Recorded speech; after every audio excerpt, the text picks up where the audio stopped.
عجز انسان از شناخت ذات خدا. سپاس خداوندی را که سخنوران از ستودن او عاجزند و حسابگران از شمارش نعمتهای او ناتوان و تلاشگران از ادای حق او درمانده‌اند. خدایی که افکار ژرفندیش ذات او را درک نمی کنند و دست غواصان دریای علوم به او نخواهد رسید.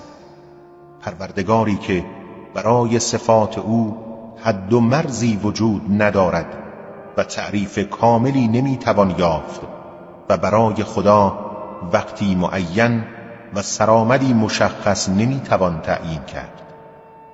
مخلوقات را با قدرت خود آفرید و با رحمت خود بادها را به حرکت درآورد و به وسیله کوهها اضطراب و لرزش زمین را به آرامش تبدیل کرد.